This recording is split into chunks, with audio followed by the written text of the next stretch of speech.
in the hotel at night. I knew I had a 15-9 minutos, bajó un gradito la temperatura, ¿eh? Tenemos 19.5. Teníamos 26. Ajá. 19.5 tenemos ahora. Bueno, y trastocados los tiempos que originalmente teníamos para nuestros entrevistados, vamos a ir tratando de ponernos al día. Estamos con Paola Figueroa en línea, nuestra historiadora de cada jueves, para hablar de un tema interesante hoy. ¿Cómo te va, Pao? Hola, ¿cómo están? Buenas tardes. Buenas tardes, ¿todo bien? Todo muy bien. Bueno, te enteraste, ¿no? El nuevo Papa León XIV es de Estados Unidos. Sí, estuve escuchando ahí. Ah, bien. Bueno, y justamente hoy vos nos vas a hablar de Estados Unidos. Exactamente. Ah, La idea de Alcoyana, sí. La idea de estos jueves es ir hablando de los procesos que van a terminar en el 25 de mayo aquí en el Virreinato de La Plata, y hoy le toca justamente a las colonias inglesas de los Estados Unidos. Claro, porque lo que pasó acá en 1810 no viene de un día para el otro ni de la nada, es consecuencia de un proceso, ¿sí?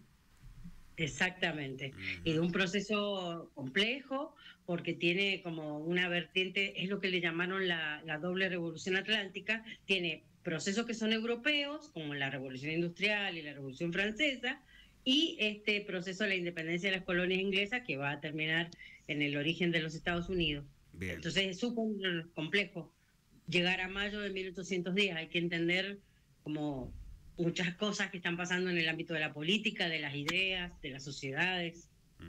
Bueno, contanos entonces, te escuchamos. Bien, lo que va a conformar Estados Unidos de Norteamérica, así como la conocemos hoy, se originó en una ocupación inglesa a partir del siglo XVII, que se sostuvo hasta fines del siglo XVIII, 1776 específicamente, Sí. y fueron 13 colonias que se instalaron en la franja este, o sea, toda la costa atlántica. Y esas colonias tenían una relación con Inglaterra como las teníamos todas, básicamente de una fuerte dependencia política y económica. Los problemas que la propia Inglaterra estaba teniendo en Europa van a decantar en las colonias con aumento de impuestos, con exigencias de aumentar las exportaciones.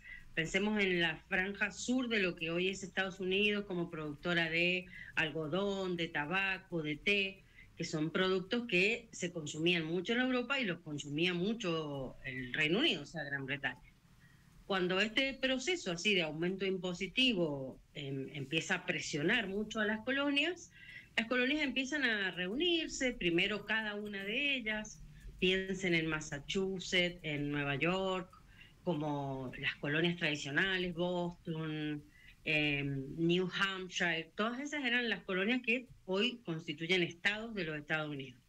Empiezan a reunirse primero localmente y eventualmente van a conformar una confederación de estados que va a declararle la guerra a Gran Bretaña.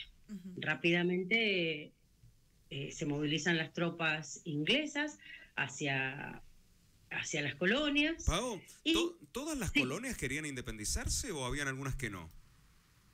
De las 13 colonias inglesas, en realidad fue como, hubieron 2 en el sur que no eran tan dóciles, pero fue mucha la presión del resto de las colonias. Claro, digo las del sur porque tenían sus negocios de sus grandes algodonales y cafetales y tabacales con Gran Bretaña. Sí. O sea, de alguna manera convenía tener una relación económica que asegurara dónde colocar la producción.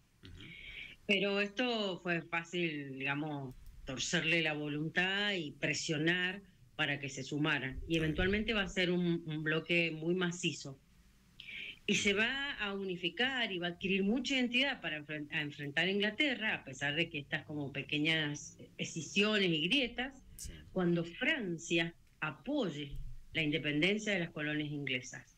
Este no es un dato menor, porque esta es una de las causas de la Revolución Francesa del otro lado del continente. Claro. Va a invertir mucho dinero, mucho recurso humano en apoyar a las colonias inglesas.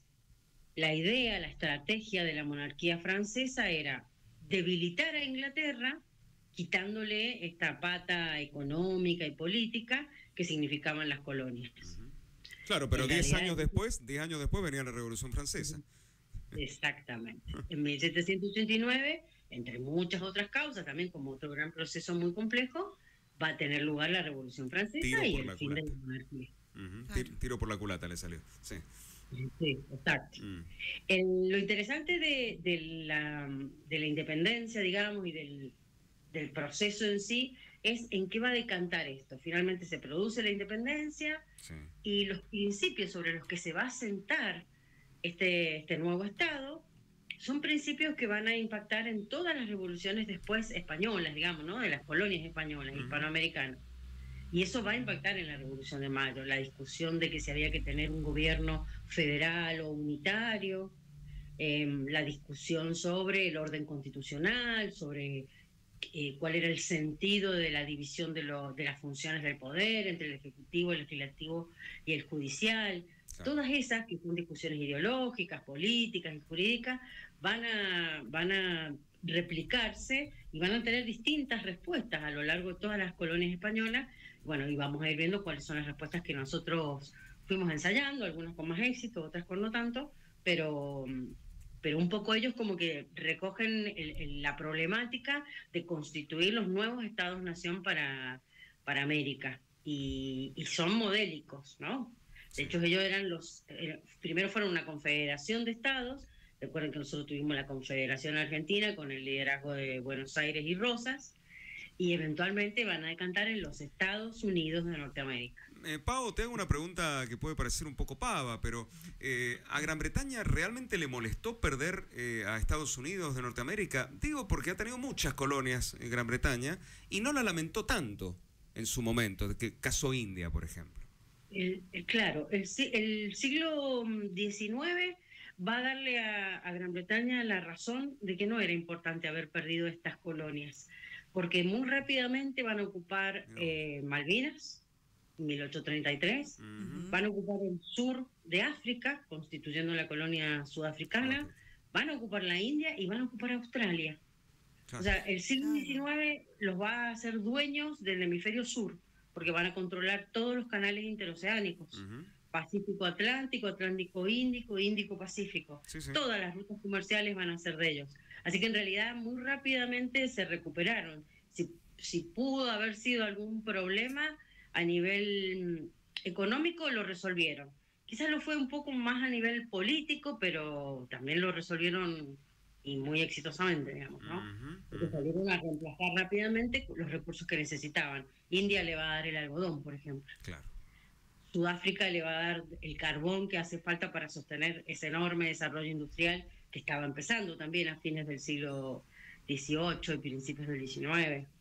¿Y costó después en la historia, con el paso de los años, que se llevaran bien, que tuvieran buenas relaciones diplomáticas, o quedó todo mal después de la independencia? No, muy rápidamente el Reino Unido va a reconocer la independencia. Ajá. ¿Por qué? Porque la estrategia del almirantazgo británico y de la monarquía fue reconocer la independencia de todos los países coloniales, incluyendo las colonias españolas. Inglaterra va a apoyar todo el proceso independentista de las colonias españolas, la francesa, como el caso de Haití, que se va a independizar en 1809, y eventualmente la misma Inglaterra, país esclavista si lo ha sido, va a estimular el proceso de abolición de la esclavitud en toda América. Ya vamos a ver los intereses económicos y financieros que están detrás de esto, pero va a haber un giro muy profundo en la política exterior de Gran Bretaña, siempre funcional a los intereses, ¿no?, de la corona, sí, y de esa enorme clase industrial que se está haciendo cada vez más poderosa en este siglo XVIII, XIX, y van a favorecer todos los procesos independentistas, se van a identificar con los principios de la Declaración Universal de los Derechos del Hombre, ¿no?, las libertades individuales. ¿Quién estaba en esa época de rey en Gran Bretaña? En Gran Bretaña tenés a fines del siglo XVIII, principios del XIX, ya empieza lo que es la era victoriana. La era victoriana. Está bien. Todo el siglo XIX vas a tener ese perfil, digamos, ¿no?, de mujeres en el poder, herederas de la casa de Hannover. Claro. Es una Es la Alemana. casa que va, claro, que viene del continente, digamos, Y ¿no? hasta, De las alianzas. ¿hasta cuándo? ¿Hasta cuándo están los victorianos? Hasta la principio del 20, en realidad, con la declaración, con el estallido de la Primera Guerra Mundial. Ajá. Ahí quién llega. ¿Cuántas preguntas que sí, le estoy sacando de tema. Sí.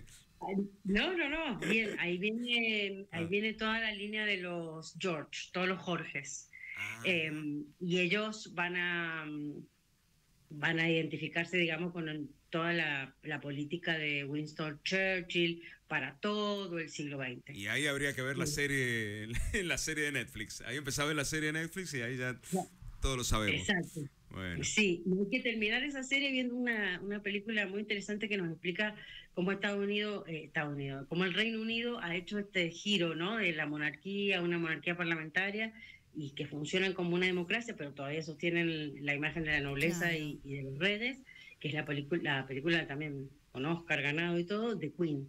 Ah, Ahí The Queen, ese porque la voy a ver. te ponen en Inglaterra de los 90, del siglo XIX, del 20, con Lady Di muerta y todo el vínculo que tiene el pueblo con Lady Di y cómo en realidad la monarquía de ese momento desconoce, porque ella ya está divorciada de Carlos, así que no es parte de la familia real, Ujú. cómo tiene que intervenir fuertemente el Parlamento para pedirle a la reina que le dé el pésame al pueblo. Es muy interesante, Dale. porque uno le permite, como americano, nosotros no hemos tenido la experiencia de reyes, No. No. nos es como difícil, la nobleza constituida así como esa clase social tan poderosa de 1500, 1700 años de historia en Europa, Sí. nosotros los americanos no lo hemos tenido. Entonces es muy interesante poder verlo, porque también es una forma de entender cómo ellos construyen poder. The Queen, recomendada por Paola Figueroa. Yo la he sentido, pero no la he visto, así que va a No, estar yo bueno. tampoco. Vi la serie de La Reina, muy buena, porque muestra, aparte, hasta el lado humano de la reina, ¿no? Claro, sí, que pareciera que no los tuvieran, ¿no? No, pero sí. lo tuvo. Y Sí, la inteligencia de Churchill también, un estadista fuera de serie de ese entonces, ¿no? Uno puede agradarle más o menos, pero que era un capo, ¿no, Pau? No, sin ninguna duda.